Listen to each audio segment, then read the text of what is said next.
Thank you, Mr. Chairman. Director Wray, thank you for your time today. You said earlier in response to Representative Issa's questions that the job of the FBI is to, one, undertake criminal investigations, and two, protect the U.S. from national security threats. Would you agree with me that in doing those activities, the FBI has to do a lot of that in what are effectively confidential conditions? Is that correct? Yes. And when you're undertaking those activities in those confidential conditions, you're going to require tools that have been appropriated by Congress in the past, tools that say to you, we're going to trust you to use those tools correctly, and in return, the FBI then is expected to not abuse the trust of those tools that are provided to the FBI to undertake its activities. Is that a correct statement as well? Yes, I would agree with that. So trust is a very important thing, both the giving of trust when you get those tools, and then making sure that you do not abuse those that trust once those tools have been given to you. Were you aware that according to a recent poll by Harvard Caps Harris, 70% of respondents in the United States said that they were either very or somewhat concerned about interference by the FBI and other intelligence agencies in the elections? Were you aware of that? I'm not aware of the particular survey or poll or study or whatever it is. In that same poll, 71% of Americans, which is certainly a bipartisan group, agreed that internal FBI changes post-2016 had not done enough to prevent further interference in elections, and that, quote, wide-ranging reform was still required. And again, you're not aware of those numbers? No. Does any of that shock you?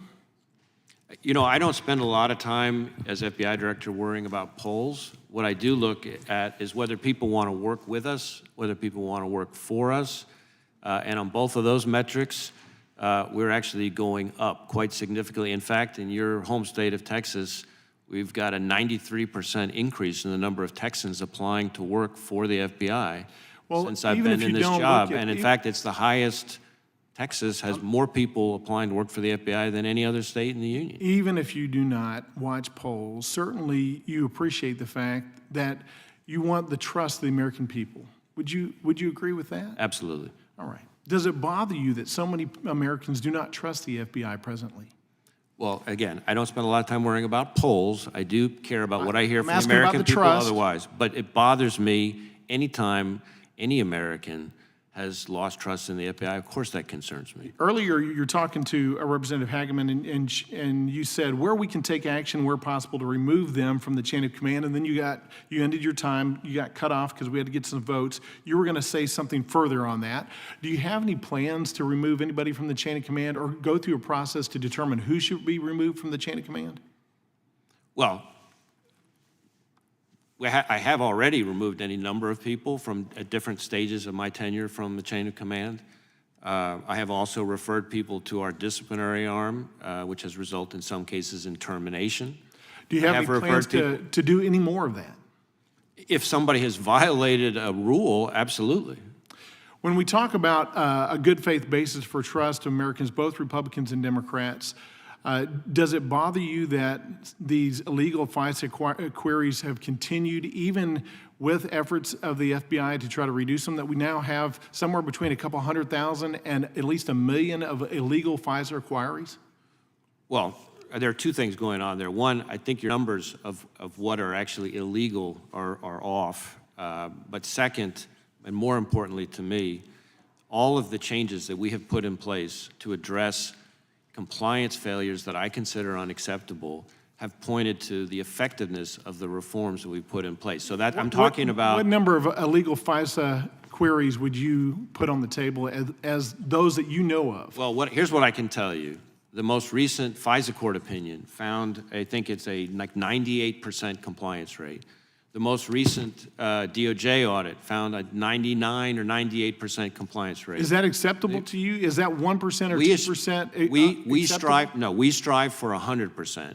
But all of those things, but it's the FISC, the FISA court, whether it's ODNI, the Office of the Director of National Intelligence, whether it's DOJ, whether it's our own Office of Internal Audit, which I created, by the way, all four of those things have shown that the reforms that we've been putting in place have already had dramatic positive impact. Am I satisfied with that?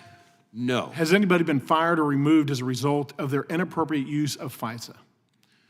Well, the last time somebody has had truly abusive behavior with respect to FISA. It goes back a ways, but those people have been gone from the organization. Are you making a distinction between truly abusive and just abusive? What's the distinction there? Well, the distinction I would draw is between intentional or reckless conduct versus somebody who makes a good faith mistake.